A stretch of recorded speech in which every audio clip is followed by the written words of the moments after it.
Dalailul Hayrat with the Dalailul Sharif. Kamu kenal Dalailul Sharif? Tahu? Ahmad? Tahu tak apa? Dalailul Sharif. I'm going to explain to you. If you enter with the Dalailul Sharif, Dalailul Hayrat in Saudi Arabia, they will either confiscate it or they will arrest you. Because they say that book, it is making people to enter into a shirk. It is a book. It is a kitab. It is filled with salawats for the Holy Prophet ﷺ, from the most grand, most majestic to the most simple. It is divided into 8 hizb. You read one every day. It contains all the names of the Prophet ﷺ. It is written by Imam al-Jazuli, correct? He is a sheikh and he is an imam. He wrote that, collecting all the praises, all the salawats of the Holy Prophet ﷺ.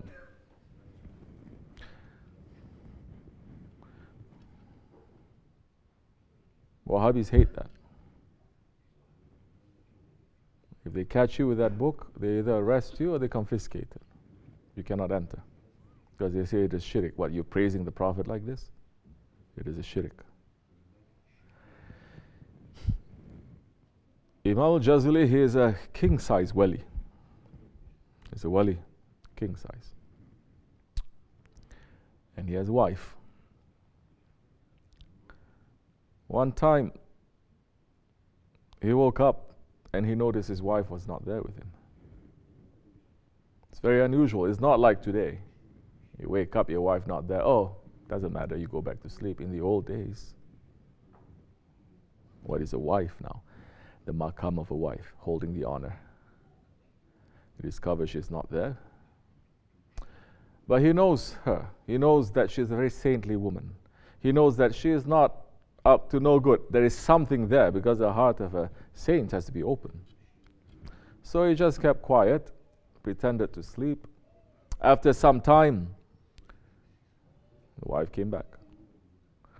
This happened 1 time, 2 times, 3 times. Finally, the next time she got up, he wasn't sleeping. He was pretending to sleep. She got up of bed. He decided to follow her. And he followed her. And he followed her outside of the house, outside of the town, and she came to the seaside. When she came to the shore, she said something, and 2 huge lions came out from the ocean, golden lions, swimming towards her, coming to her. Huge, very jalal, very beautiful. She pet them. They're like cats next to her. She put her hands on top of them like this, and together they carried her and they swam to the middle of the ocean and they disappear. Now, Imam al-Jazuli knew this was something very unusual. He kept quiet. He came back. He was a wali, and he was a very big scholar too. His wife didn't know too much. Because in those days, the women, they were not running to learn what the men know. They were running to learn what Allah has given them. Why do you think shaitan in these days, they're running after women? Trying to pull women to deny the fitrah. Because there is a secret in women that if women, they themselves, they understand,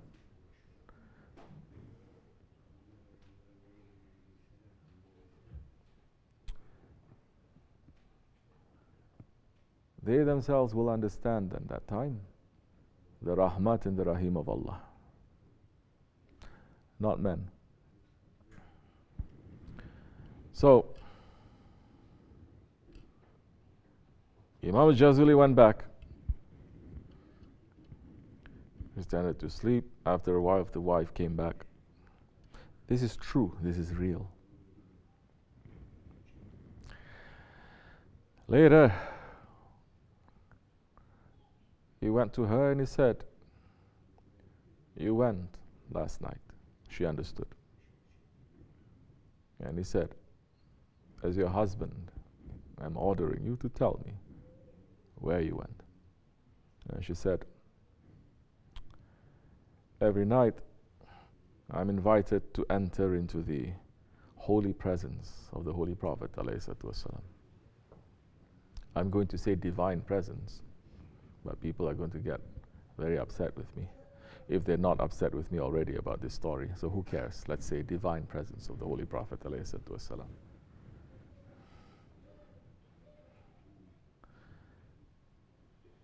And he was surprised.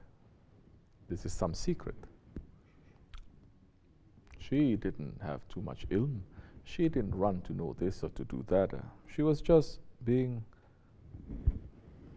someone who has love for Allah and His Prophet, love for her husband, and serving. So he said, how is that possible? That even I am not in that divine association. And she said, because it is given to me, the Ismul Azam of the Holy Prophet ﷺ, the greatest name of the Prophet. Allah subhanahu wa ta'ala has the greatest name, that with that name, so many things can be done. Don't think that name is this or this. That name may change. So he said, then tell me the name. She says, I have no permission. I have no permission to tell you what that greatest name of the Prophet is.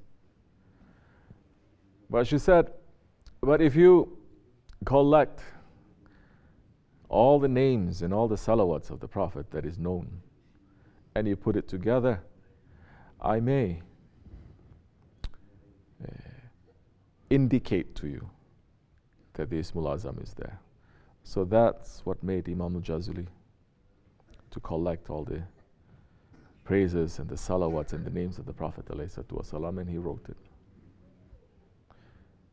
And he recited it to her. And she says, yes, the name is in there, but I'm not going to tell you what that name is. Which is why, if you read the Dalail Sharif, sincerely, if it is acceptable, if you finish one, you make one hatim of Dalail Sharif, the Prophet ﷺ will appear to you in your dream or otherwise. I'm sure so many will want to read that now just to see the Prophet ﷺ. But what business do you have with the Prophet? He's very busy. Just because you love him, you're not thinking of him, why he has come to you. Correct?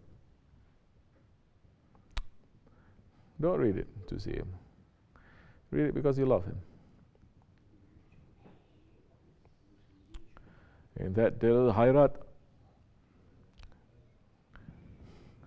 it is written, Ya Rabbi, bless the Holy Prophet ﷺ with as much blessings as the drops of rain that ever came to this world and ever will come to this world.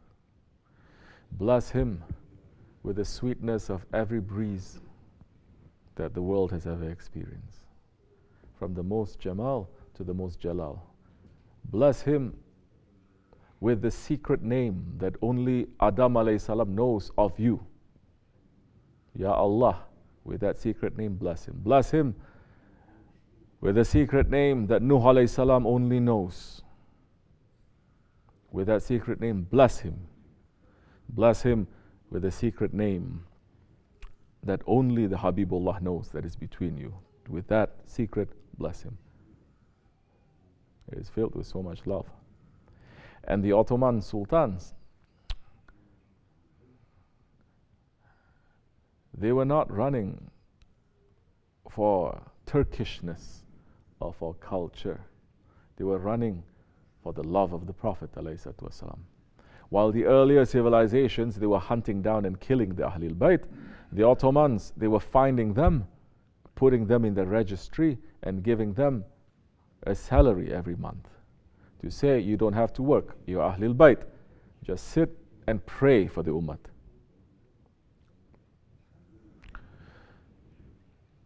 The Ottoman Sultan they carved the Dalail Hayrat in the Masjid al-Nabawi into the walls.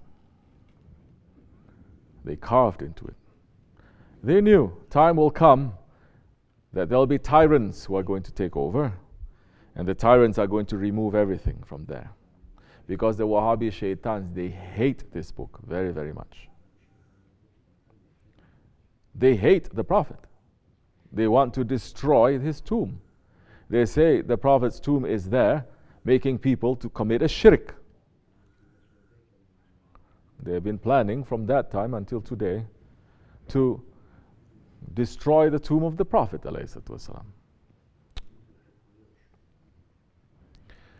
They couldn't remove that, because to remove that, Dalail Hayrat on the walls of the Masjid al-Nabawi, they have to take down the walls. Ottomans, they knew something. So what they did, they just put a very thick paint all around just to cover it. It used to be in the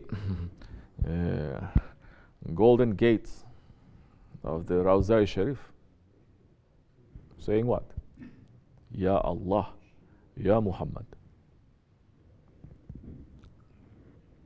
Sallallahu Alaihi Wasallam.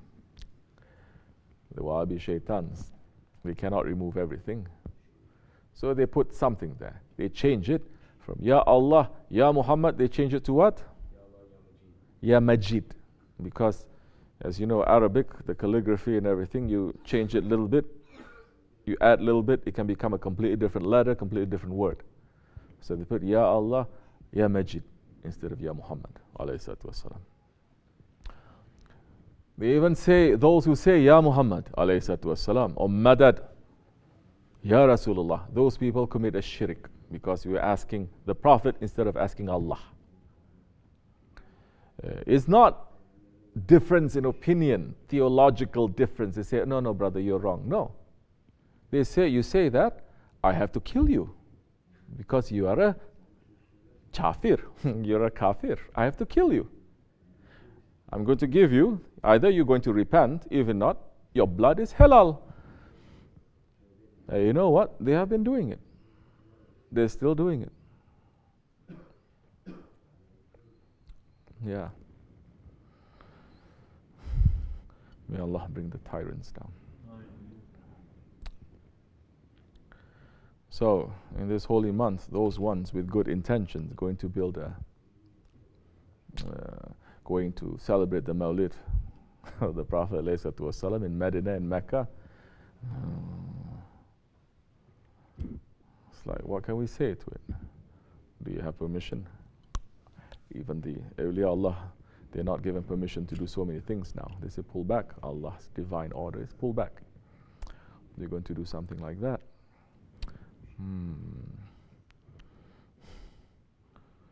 You have to change the whole system before something like that happens. Inshallah, may that Sahib come soon to change it. It's not us. We cannot do anything. We have nothing. We have no one. But with Allah and His Prophet ﷺ, we will win, inshallah. They don't even like it when we say Allah and His Prophet. They hate that. They say that is just shirk. Only Allah. Why you say Allah and His Prophet?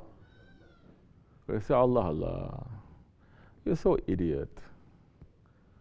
Look in the Quran Kareem. How many ayats Allah subhanahu wa ta'ala is saying, obey Allah, obey His Prophet, Allah and His Messenger. If Allah and His Messenger, Allah subhanahu wa ta'ala always say so many places, Allah and His Messenger.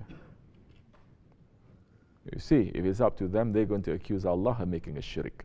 Just like Shaitan. Shaitan accusing Allah, making me to commit a shirk. Alright? I won't be surprised if they're going to destroy the Kaaba now. That's okay. All these things are going to come soon. Everyone will find what they are looking for. May Allah keep us in safety, inshallah. Assalamu alaikum wa rahmatullah. This much is enough.